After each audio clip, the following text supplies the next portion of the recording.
What is going on, YouTube? It has been quite a while since I've last uploaded a video, and quite a lot has changed. The engine is finally in the car.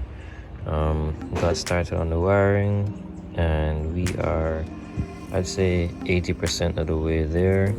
You know, this is the old EF harness here, and this is the OBD2 harness from the engine. So you know, you kind of got to splice that in to the original chassis harness here. Battery is in, external coil is all plugged up. I'll find somewhere to bolt this up soon enough. The VTEC wiring will be sorted out soon, but you know, we're almost just about ready to go. A few things left to button up would be to put on the exhaust, get the radiator hose connected here, and just to double check everything and make sure that it turns over. After I get that stuff sorted out, I will kind of have to be combining the EF axles with the axles I got for this box, because this is a Hydro box S40, and as many people know, EFs came with a cable box, and the splines for the cable box are a bit different from the Hydro box, so I will be kind of combining both the original EF axles with the axles that came with this box. Just switching the cups, the tripod bearings on the end, so that, you know, they can fit into the box and still have the original end to go into the EF hub. But apart from that, just going to finish buttoning up everything here in the bay and see if I can't get this car started.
Okay, so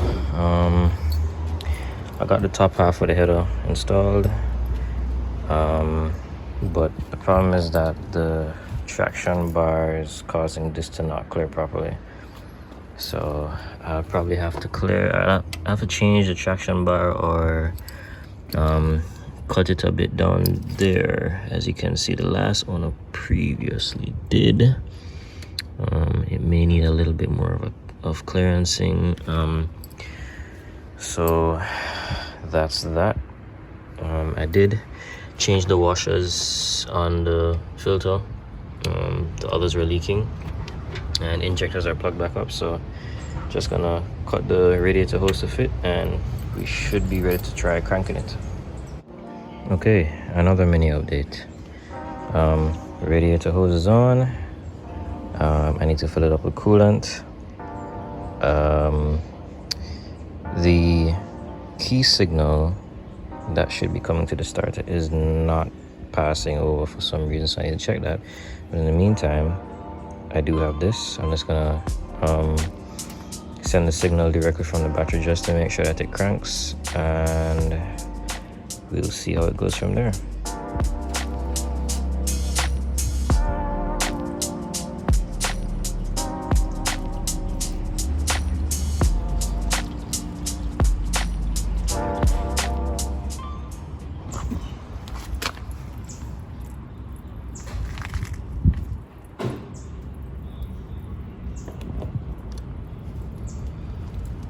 Okay. Something is loose back here.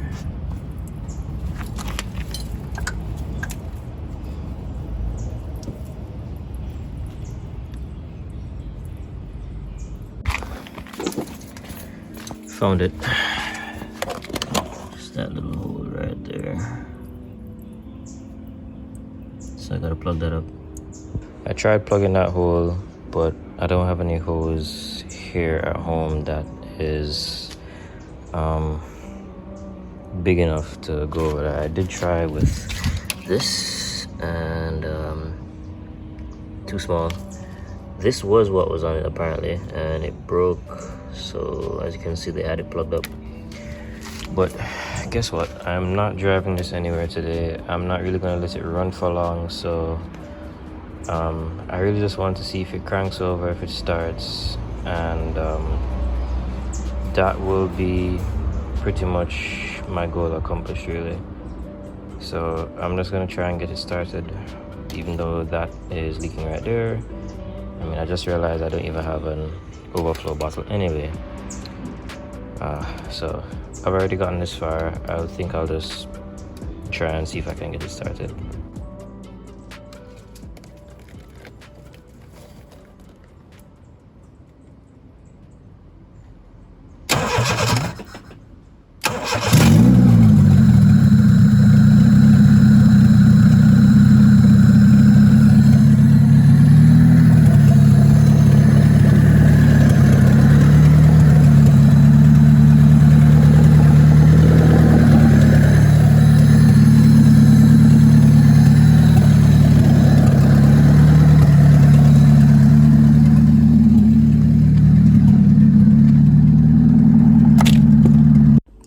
Alright folks, so the car started, albeit not by the key, but started all the same.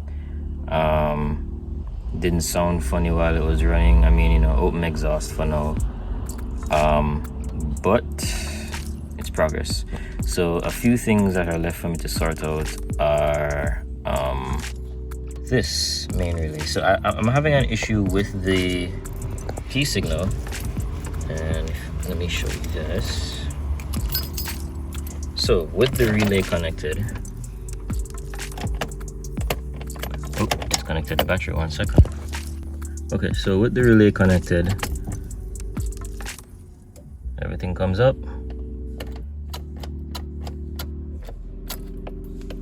Does not work. I did trace the signal all the way up to the fuse box, so I know the signal is actually leaving the key, going to the fuse box. Whether the fuse is blown or it's not getting to the bay, I haven't checked that as yet. That's next on my list. What's more concerning is what happens when I do this. That should not be on. However, now it's off, as expected. However, if I put the key back in, comes up, goes off when I take the key out. So I'm no electrician, I'm no mechanic. Something is either happening here or in the fuse box that should not be happening. I did get the connection for an EK relay, so I'm gonna swap this out, just deepen this one, and you know, put this here, get the EK relay on. I believe it's the same thing as an EG, but either way, I want to change this out. It's 31 years old, so you know, it's about time for it to go anyway. Issue number 2 would be the bottom half of this extractor, the header.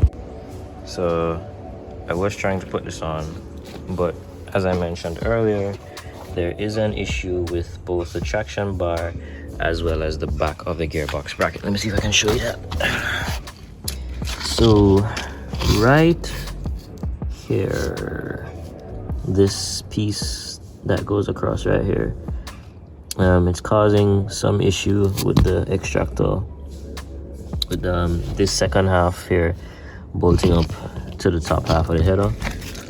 So I don't know if I will have to either change the traction bar, which I plan to do, cut it, don't really want to do that, or grind down the back of the gearbox a little bit, which I think is nonsensical because this should just work. You know, so I'm gonna check that out, do a little more research on that and see why that might be happening.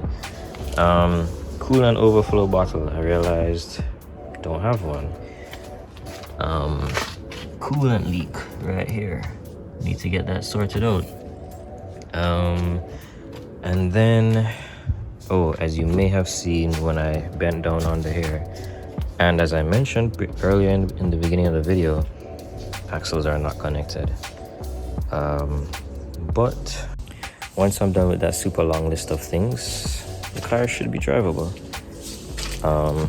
But again, I'm in no rush. I've had this car for about 4 or 5 months now, and I'm just taking my own little time and working on it. So once I've gotten that sorted out, maybe I'll take it for a test drive. But until then, thank you guys so much for watching, for supporting, for subscribing. Stay safe. Peace.